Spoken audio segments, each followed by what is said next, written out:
A conversation with Braelynn White. What first inspired you to get into photography?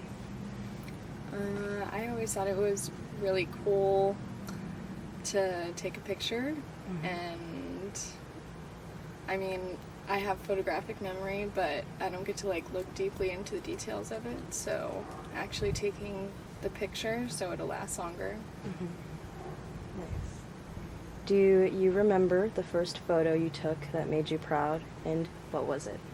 It was horrible. It was horrible, but I was really proud of it. I took a picture of a butterfly on I think it was my dad's iPad when I was really little. Yeah. And it was probably really blurry, but I thought it was really good. Got the job done. Yeah. How do you use the rule of thirds in your photography? How do you incorporate it, and what are some tips that you could give out? I think I naturally see in the rule of thirds. I don't know, you find the art of balance in the photos.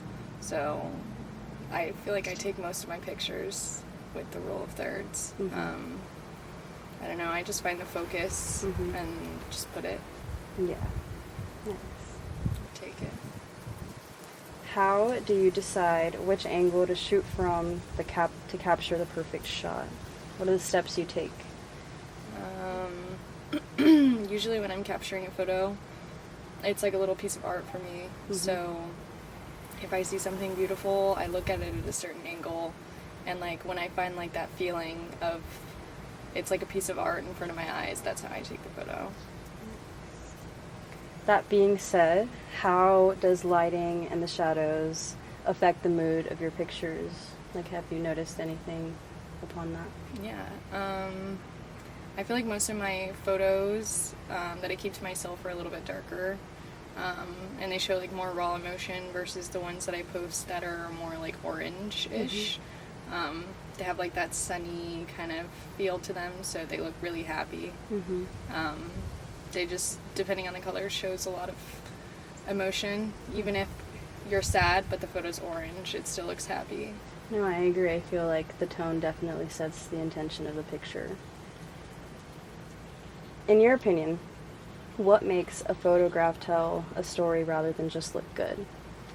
I think all of my favorite photos have a lot going on, a lot to look at, not just a picture of a pretty flower. It's you see someone in the background with a bad expression on their face, clearly having a bad day, while this other girl is having a great day in the background, and there's a lot to read and a lot to look at, so you could stand and stare at a photo for minutes, even hours, if it's a great photo, because there's so much to read and so much detail to catch. I agree. That's a great point. How, the older you've gotten, has your understanding of photography evolved or changed over time? Running off of the last one, I feel like I used to take photos just because it was pretty and I wanted to capture the moment, but now I feel like I'm in it to capture the emotion.